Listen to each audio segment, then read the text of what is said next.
Welcome back to the Photaudiography Podcast. I'm your host Luke, and today I'll be talking all about ISO. Now, ISO is a standard for measuring the sensitivity of film. ISO stands for International Standards Organization, the committee that specifies the standard. ISO can sometimes be referred to as film speed, since ISO is the name for standardized film speeds. Film speeds in terms of film camera refers to the sensitivity of a film's emulsion to light. This is why sometimes ISO is referred to as changing your digital camera's sensor's sensitivity to light. This isn't a great description of what ISO technically is with a digital camera, but it's a great way to illustrate what's happening to make it easier to understand. What is actually happening is the interpretation of the data in the form of electrical voltages from the sensor is being amplified by a certain amount based on your ISO settings. ISO is interesting because it's not part of what's called luminous exposure, or the amount of light reaching your camera's sensor, but rather acting as if it's changing the sensitivity of your camera's sensor to light, similar to changing film to different film speeds.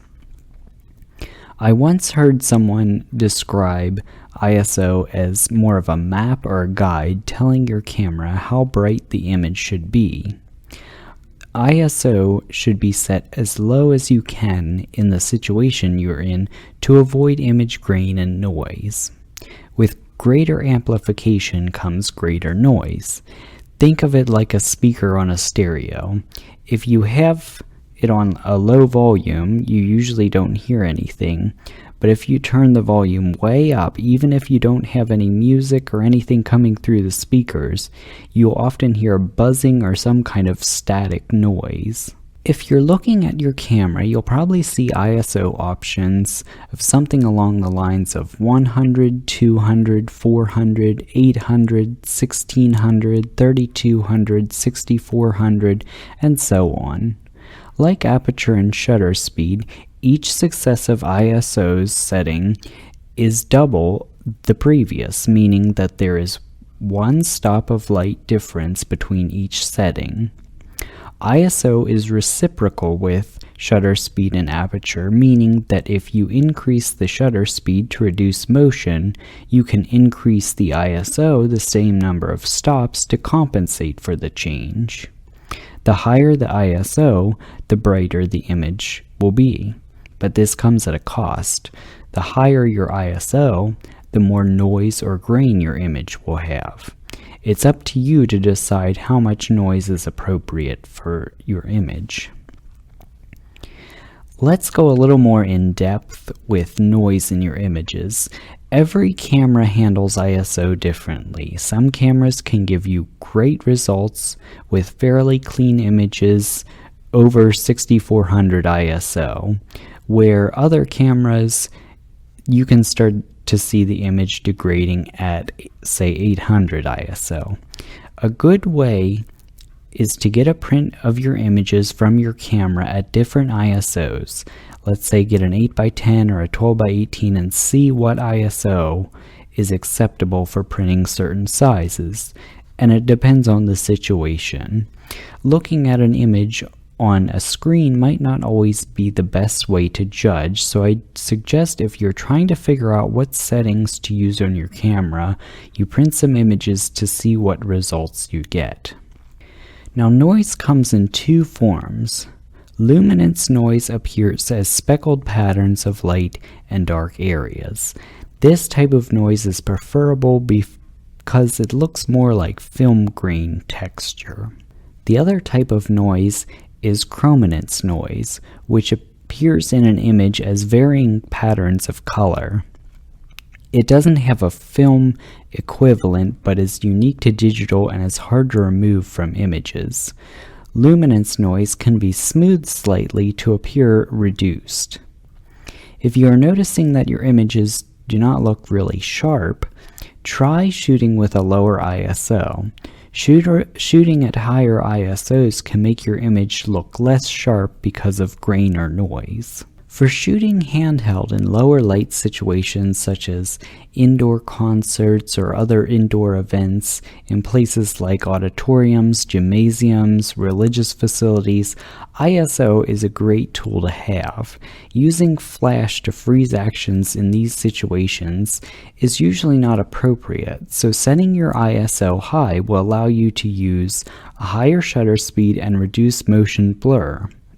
There is the trade-off with noise, though, when using a higher ISO. Keep this in mind when shooting in darker situations with high ISOs. If your camera does not yield good results at high ISOs, consider using a monopod. This way you have more stability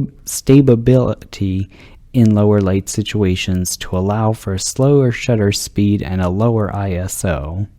Remember that if you're shooting RAW rather than JPEG, you will be able to lighten your image without losing as much detail.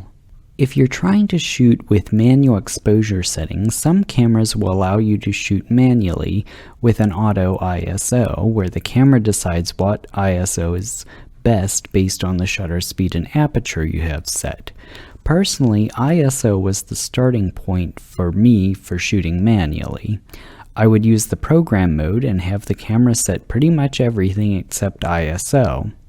I think this is an easy starting point.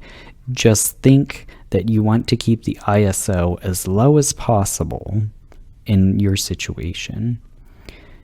You can use the shutter priority or aperture priority modes if you need to manually set specific settings related to shutter speed or aperture in addition to manually setting ISO. Like I said earlier, I think ISO is a great starting place for a first variable to control in a manual exposure. And as I've said previously, it's usually easier if you underexpose an image to lighten it rather than try to bring back lost highlights. And also, again, RAW images are a lot more forgiving than JPEG images if you don't nail the exposure right the first time or you need to lighten your image. I'd like to just quickly go over some ISO myths or misconceptions to try to clear up some misconceptions that are often surrounding ISO.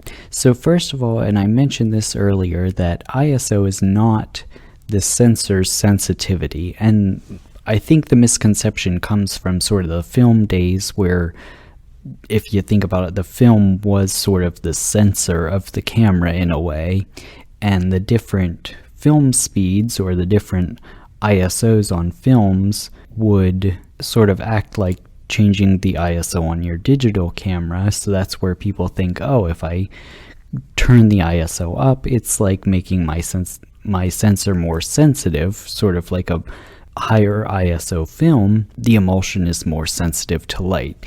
And as I said before, this, ISO is not sensor sensitivity, it's sort of amplification of the signal received by the sensor from whatever is gathered from the scene.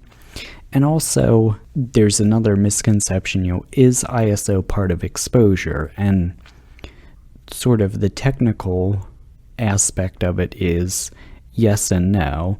It's not part of what's called luminous exposure, which is actually the light that's hitting the sensor, but it's sort of not a post-production aspect, but it's something that does not affect how much light is coming into the sensor. So in that regard, it is an exposure, but it brightens the photo you capture based on the settings you have put in place.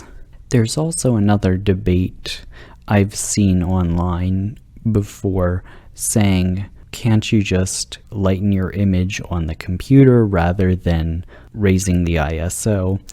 And that's one thing I'd like you to sort of experiment for yourselves. That's one of the highlights of the Photodiography podcast. I want you to really experiment for yourself and see what results you get.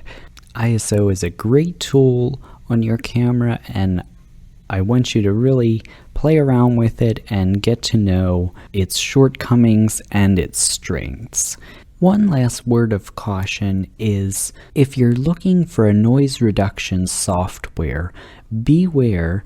I briefly mentioned it earlier, but if you're trying to remove noise from a photo, what it's actually doing is just sort of smoothing over the image and almost making it blurrier. So the more noise reduction you do to an image, the softer or more sort of out of focus or soft it's going to look. So beware of spending a lot of money on noise reduction software, because that's what it's doing. It's just sort of smoothing over the image. And if you use something like Adobe Lightroom, it has a great noise reduction tool built in that can help you out, and sort of you can see right away how much you want to reduce the noise in your picture before it gets too soft for your liking. And that depends on the situation. Some images you might not mind it being a little bit soft. Other images might look really cool with a little bit more grain or noise from a higher ISO. That's really up to you and your sort of artistic eye with the situation and the photo shoot that you're doing. Alright, well, I think that's enough bad advice about ISO I have for you. I'll see you later, Shutterbugs.